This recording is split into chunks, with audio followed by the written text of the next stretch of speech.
Okay, so this is a drawing that's in the process of being completed. What we're starting with is these two drawings. I demonstrated this one in class step by step based on this one that I also demonstrated in class step by step.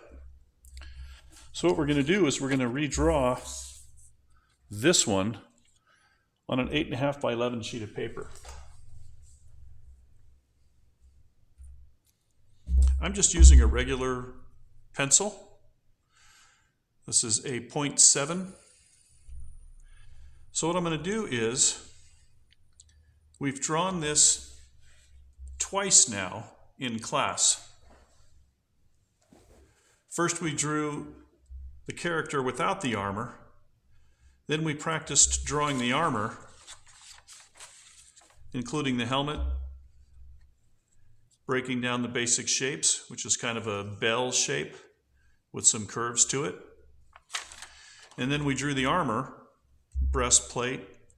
This area covers the loins, again a small helmet, and the guards that cover the shins, and also guards that cover the forearm. So, all we're doing is we're making this one larger and filling up this entire page. One thing we do want to do, however, is we don't want to go too close to the top here, too close to the bottom, too close to either side. So none of the objects, like the soccer ball, should go further than those areas. We're going to frame this in that area. So to begin with, leaving enough room at the top for the plume on top of the helmet, we're going to start right about here and just draw in a circle for the head. Then we're going to draw this S shape for the neck.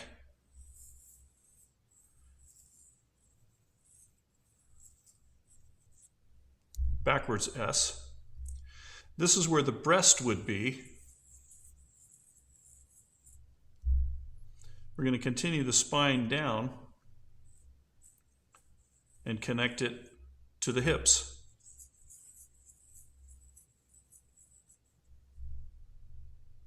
The wings are actually going up and back like this, just like wings normally would. Except in this case, the wings that we're drawing are more like arms. You can see that there's elbows, and the wrist or the elbow guard is here. It could also be a forearm guard, but we're going to do it on the elbow. Same thing with the knees. So we're going to draw the other wing. This is how the two wings would normally connect. This would be the collarbone. And I'm super simplifying this. And I might actually change the position of one of these arms. In fact, I think I'm going to do that. I'm going to move this one up here. And these are things that you sort of can figure out as you go. Remember, it's a cartoon. It doesn't have to be perfectly anatomically correct, but it should at least have the structure. It's got the head, chest, hips. This is the wing that's going to go in front. We're going to actually do it more like this one, or more like this one. And then the other one's going to go back like that.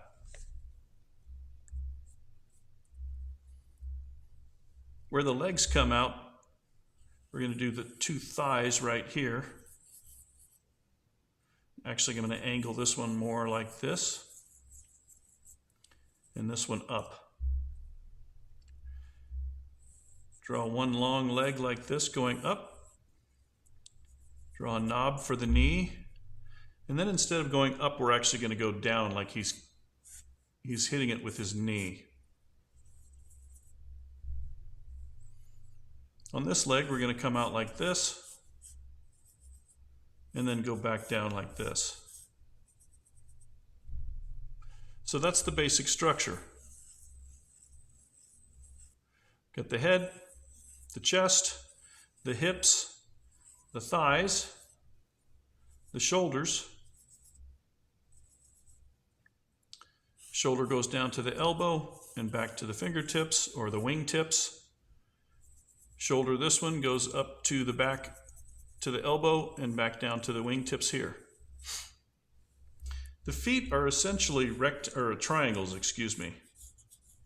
So we're just going to do some curved triangles for the feet, like this. And these birds, and I've gotten a little bit close here, so I'm going to angle the leg a little more this way.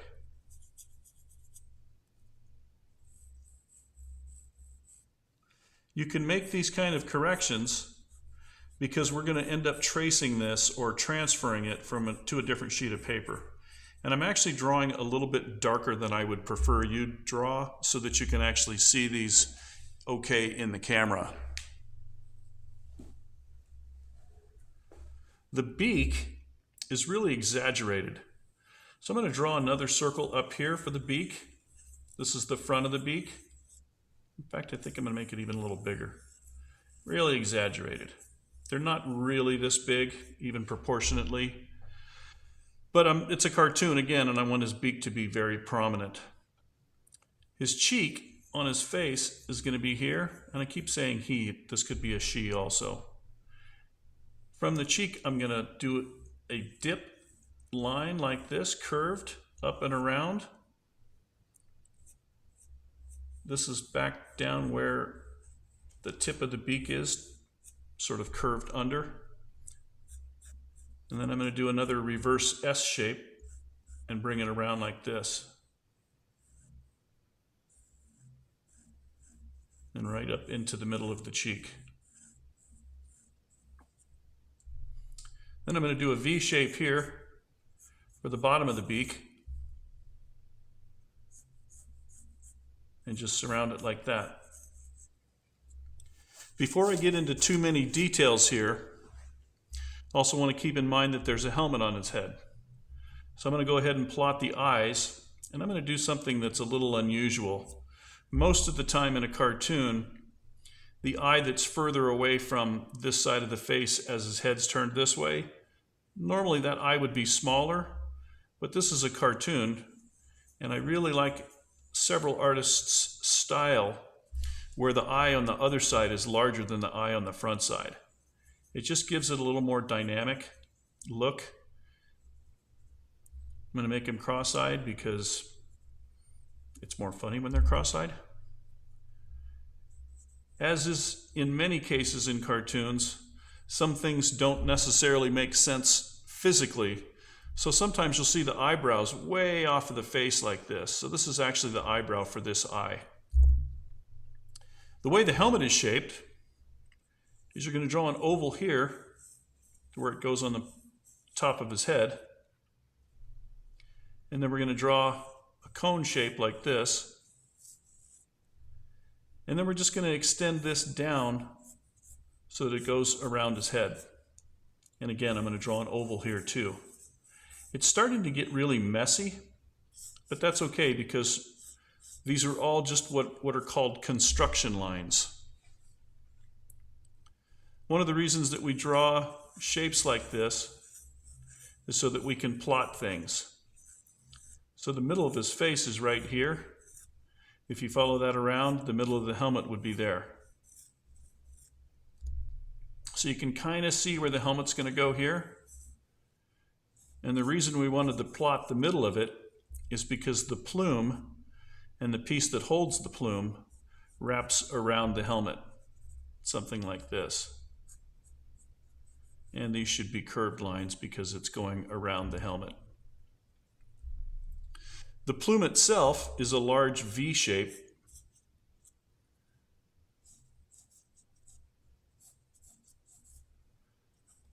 And it looks kind of like a cut-off triangle.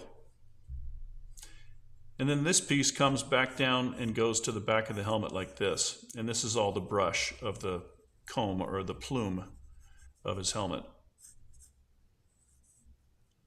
Then we can follow this part that holds it together all the way around.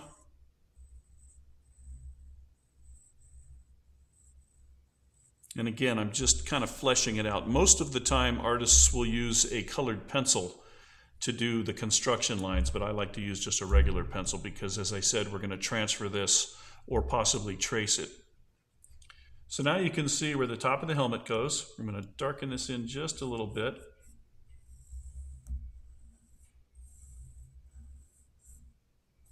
Bring it around here like this. There's also a piece that covers the ears on a normal Trojan helmet that comes down like this. It's like that on the other side too, but his face is in front of it. So we're just going to cap this off here and maybe make it a little bit shorter so you can see his whole smile.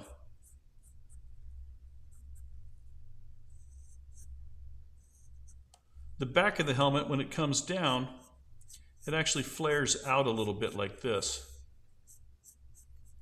And again, I'm going to exaggerate this more than it normally is, and then it would come around like that.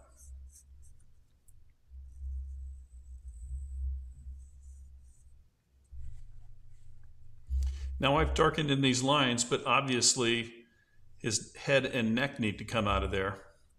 So I'm going to continue to darken in some of these lines on the head. The ones that I know that are the finished lines or the completed lines. And again, I'm totally exaggerating a lot of this because it's a cartoon, which is meant to be funny, or at least humorous. I like to give him big eyebrows.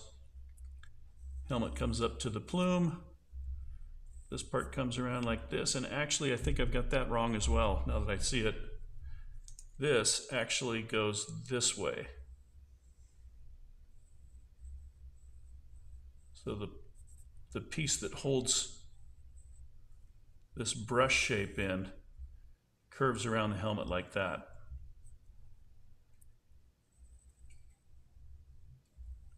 And these two lines actually come to a point back here before it curves around to the back of the helmet and goes to this part of the brush.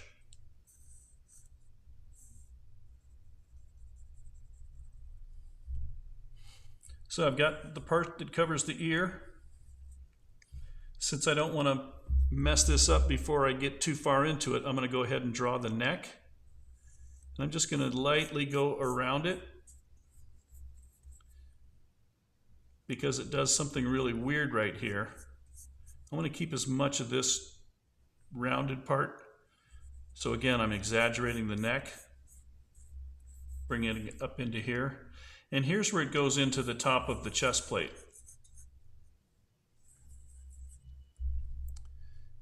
I'm going to exaggerate the shoulders a little bit so that we can do this part of his back.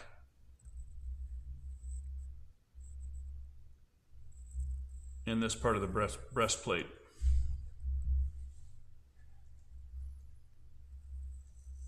So I'm going to go ahead and darken in that line because that's a completed or finished line. Just applying a little more pressure, rotating my pencil around a little bit to get it the way I want it. I'm going to darken in the beak, come all the way around. Same thing on the bottom, right up into its smile. Open mouth, because he's really excited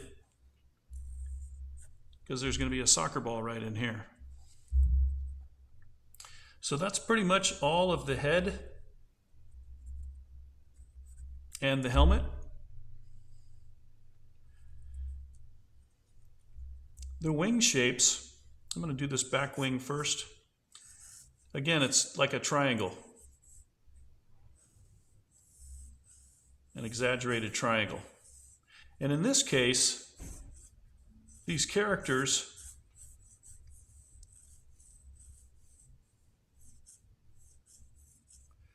their arms are more like human arms than they are like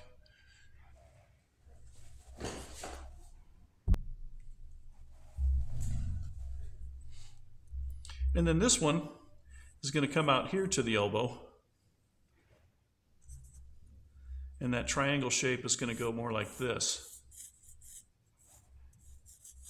There's a lot of overlapping shapes in here.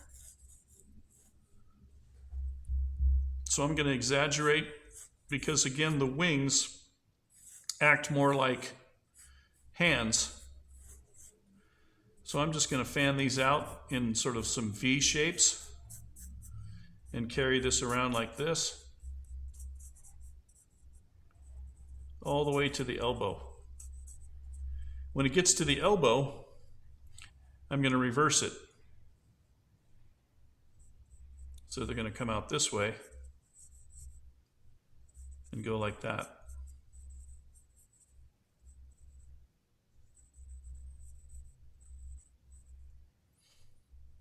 So this goes into the armor right here. So I'm going to draw an oval here. And that's where this other part of the wing goes on the inside. So this is the arm that's in front of the body. This one's behind, so we can save a lot of time on this one. And I'm actually going to change that angle just a little bit as well. Use up more of this spacing over here. Again, I'm trying to keep it inside the frame as much as possible. This one is not going to be drawn. The foot is actually here. And I'm exaggerating the feet quite a bit because this is a large bird. It's got 3 toes, webbed feet. So you can do webbed feet like this, just 2 curves. And then I'm going to do another little piece back here for the back of he's got a claw back here in the back too, almost like that. So this would be almost like a thumb.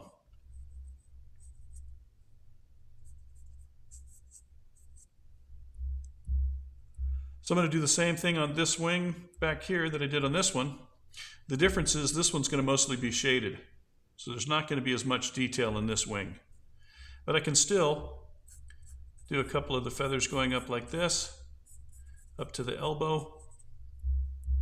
When I bring it down like this, this again is going to be what would be a forefinger. And then I'm just going to do these shapes very similar to this one here to make it look like it's fanned out, like his hands would be really spread out. And then I'll do some more on the inside.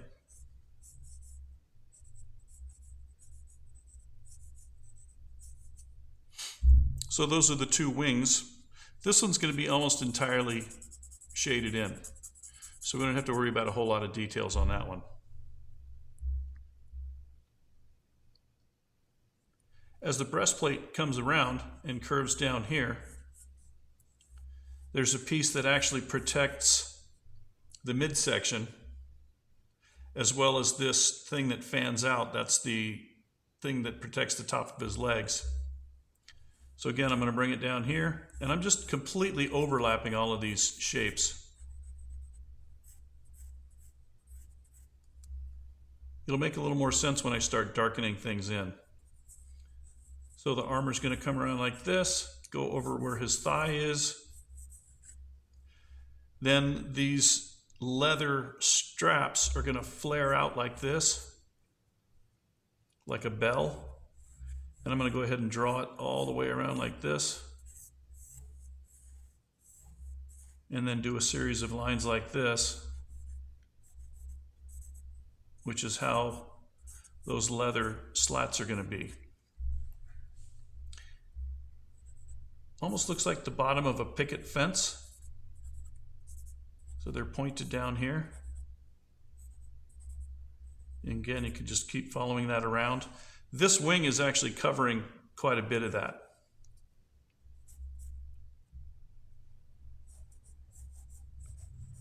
So I'm continuing to darken things in as I go. You can see right here where the wing is completely covering all back here, so I don't have to draw all that stuff. But I am darkening in these ones as I go as well.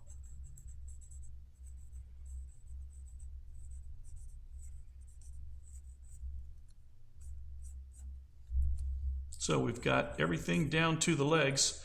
I'm going to put a little bit of space in between these as they flare out, just to, again, to make it a little more dynamic. So you can't really see the thighs because they're covered by these leather pieces.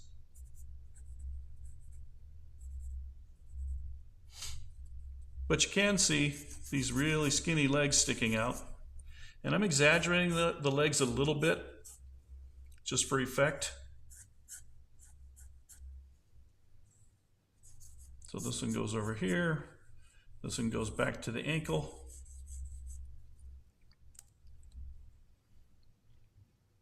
And then I'm going to go ahead and put a shape around this one for some knee pads. This particular warrior doesn't have armor on his knees, but he does have knee pads. And again, I'm exaggerating it just for effect to show how skinny his legs are. I'm not going to put shoes on this one because I think it works better without them. But this is what the feet are going to end up looking like.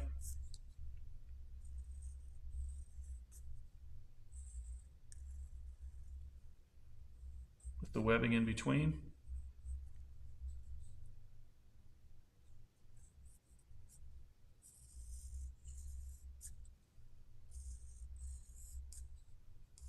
Really long toes.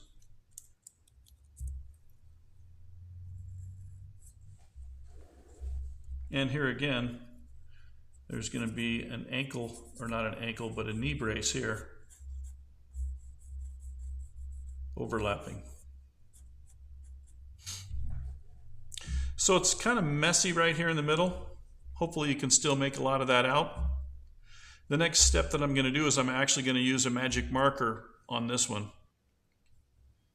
to darken in the lines. Normally I would have drawn the pencil lines a lot lighter, like you can see on here. There's a lot of pencil lines, but I drew them using a different camera, so I wanted to make sure that it showed up here. So I think instead I'm going to use a couple of pencils. So again, a lot of this work would be done either with a blue pencil or some other type of colored pencil. I love these really big fat pencils. This is a regular pencil and this is the fat one. These are the ones they have in grade school. So since I have this big fat pencil, I'm just going to go in and start darkening in the lines to finalize what's thick and what's thin, what's going to be kept and what's going to be thrown away, or not transferred, I should say, or not traced. And as I do this and decide which ones those are going to be,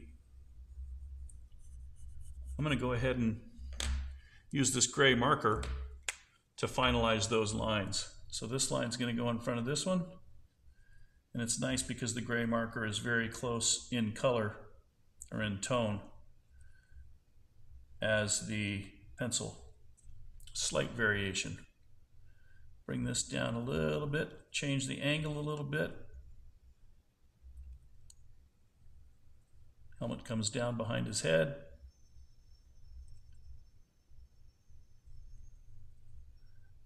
And then goes back around here. Bottom of the beak comes out. Got the big smile on his face.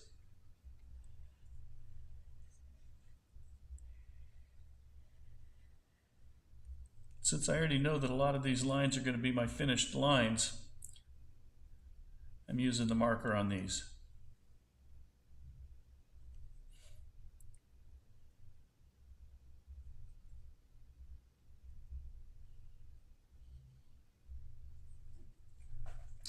I'll only use the pencil when something is in question. That is to say, if I have a question about where something might grow or something might need to be emphasized, I'll use the pencil. So So this line's curved like this, comes to the back of the helmet to a point, and then you've got the plume. Pretty sure that's the right term for that. And we're just going to put some lines in here like this to show that it's made out of a brush. Okay, so I know that the wing goes all the way here. Since I've finished this part, now I want to start thinking about what's in front and what's behind. And since this wing is in the very front, I'm going to start here and darken in this wing first.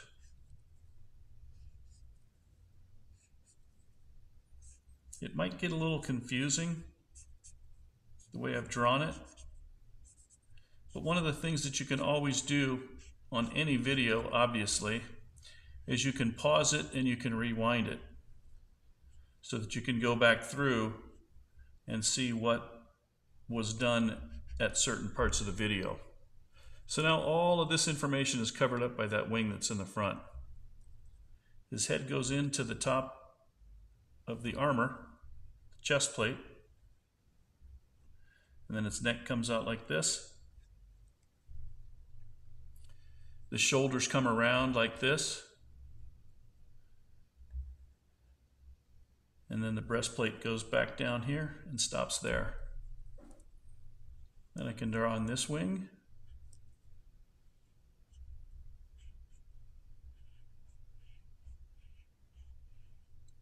Really exaggerated feathers.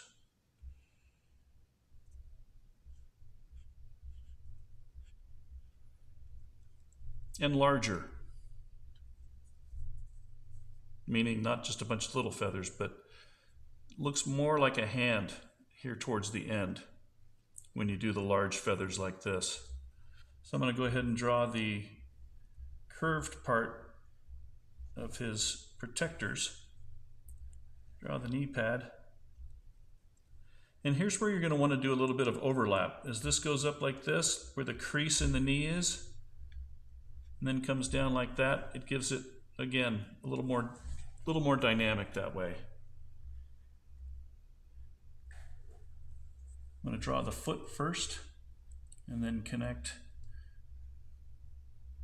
the ankle to the feet.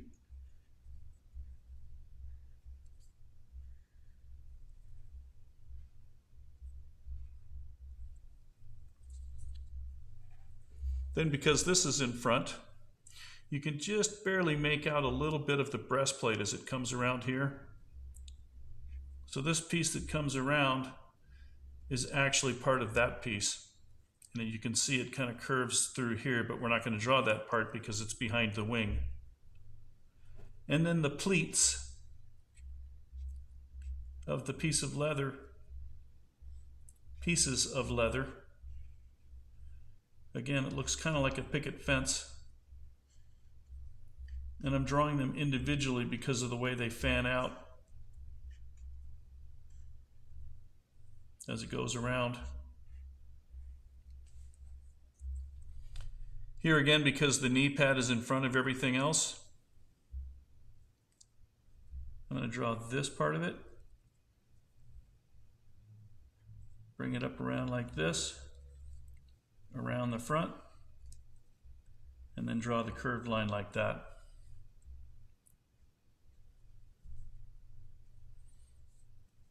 Then again, I'm going to draw the foot.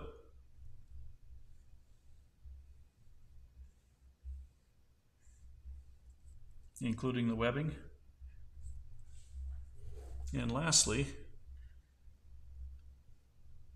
the ankle. The bottom of his leg and the ankle.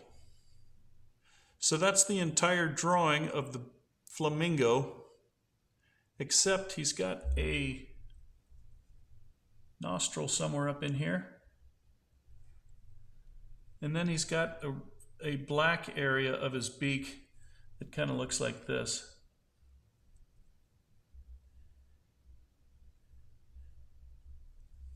Oh, forgot one thing. Most important thing. Soccer ball. So I'm going to put the soccer ball right here. And here's the simplest way to draw a soccer ball. I'm going to draw a pentagram right in the center. And each one of these points goes out like this, like spokes on a bicycle wheel. And then at the end of each of those, as it reaches the side of the ball, you're doing the top of each of those pentagrams as well, so that when you shade these in, it looks like a soccer ball. The only other thing I do is I don't try to draw a round ball. I don't want to draw completely around. Because these are made out of leather and they're sewn together, I like to do a little bit of a curve here for each one of those shapes. So it makes it kind of misshapen. It doesn't make it perfectly round. And again, this is assuming that this is a leather ball, which in this case, since it's my cartoon, it is a leather ball. But it just gives it, I think, a little more shape. I'm using the side of my pencil to darken these in. I've said this a lot of times in class, so I'll repeat it here. If I ask you to draw something more than once, I'm not trying to punish you, I'm trying to make your art better. In the past week, I've drawn this character one time for each class, and I've also started drawing it in 2 different sketchbooks. So by the time I get to the finished one, this isn't going to be my finished one. I just wanted to show you the process and the procedure of overlapping the shapes and so forth. And this isn't even the finished drawing either. We're going to actually transfer this to another sheet of paper, to a thicker sheet of paper. And then we're going to use that one as our final. I'm even exaggerating this even a little bit more, just because I like the way it looks. Going ahead and going over all the lines.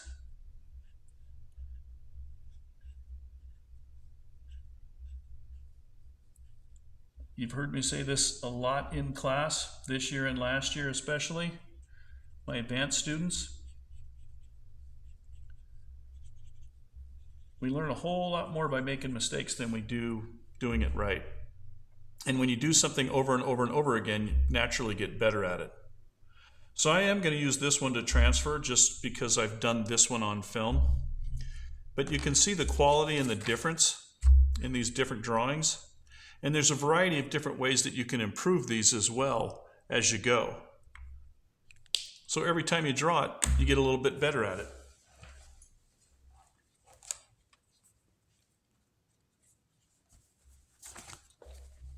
And now that I think about it, I have drawn this 4 times, because this is another one that I drew. And you can see that they vary slightly. It also is going to vary depending on the type of pen that you use. I used a marker for this one, but when we do the finished drawing, we're not going to use markers. We're going to use what looks like a Sharpie or a gel pen to finish these off. So that's the basics of how you construct this particular cartoon. Again, as you can see from all the various examples, I've drawn it a bunch of times, and I'm going to probably draw it a couple more times. This one actually has sandals on as well, and the shin guards instead of the knee pads, because that's closer to the Trojan armor outfit that I used as an example. You can see him here as well. He's not wearing elbow pads up here though, so I might have to fix that on the final when I do my final. In any event, the best part about this whole process from my perspective is the process of doing it, the process of learning and growing as an artist as you complete these various ways of drawing this same character. I'll take photos and scans of all of these to post them so that you can see the various outcomes. But that is the Flamingo Trojan soccer player. And he is the first of a series of animals. They're going to have Trojan outfits, playing various sports. So I've decided to call this, are you ready?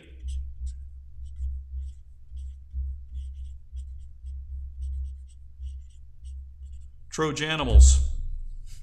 Our mascot is the Trojan, and these are all animals. So they are going to be Trojanimals. And yes, I've already purchased the domain name for that. So have fun with it. Show me your samples. We're going to take photos of these and put them on our website. And all of these samples will be on the website as well as this very lengthy video.